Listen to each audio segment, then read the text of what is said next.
একটা আমি কথা শুনেছিলাম, একটা অ্যাক্টরের, ইন্ডিয়ান অ্যাক্টর, উনি বলেছিলেন যে गांव में अमीर लोग रहते हैं, अमीर मतलब पैसे वाला अमीर नहीं, अपनी मर्जी का मालिक, ऐसा अमीर है। जो लोग गांव में रहते हैं ना, वो अच्छा रहता है, यही बोला था। এটাই বলেছিল উনি। যে আমি হিন্দিতেই বললাম, যদিও ওনার ডায়লগ, এই জন্য হিন্দিতে বললাম। কিন্তু বলেছিল যে যারা গ্রামে থাকে তারা আসলে খুব, মানে, মনের দিক থেকে বড় লোক হয়।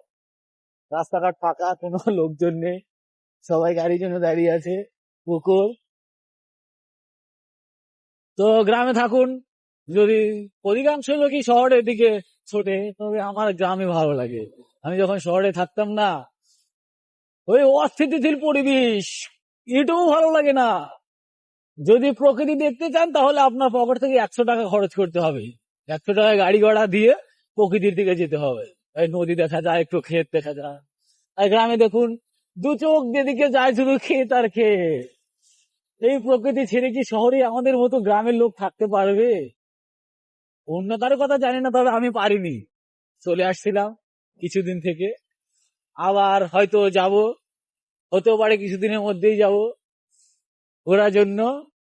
ঘুরে এসে আপনাদেরকে আবার বলবো শহরে পরিবেশ কিরকম। এই দেখুন, এই শোনা কি করো?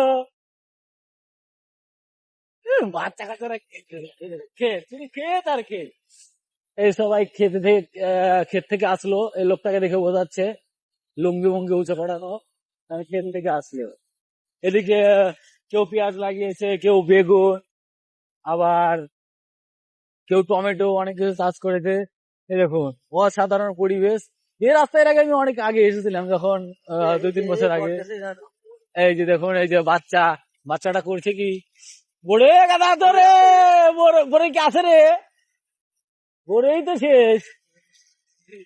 আমরা এসেছিলাম এর আগে, এমন একটা ভিডিও আছে। আচ্ছা ঠিক আছে বন্ধুগণ, এই গ্রামের পরিবেশ একটু দেখুন কিরকম সুন্দর। ভালো থাকুন, সুস্থ থাকুন, পরে ভিডিওতে আবার দেখা হবে। আল্লাহ হাফেজ।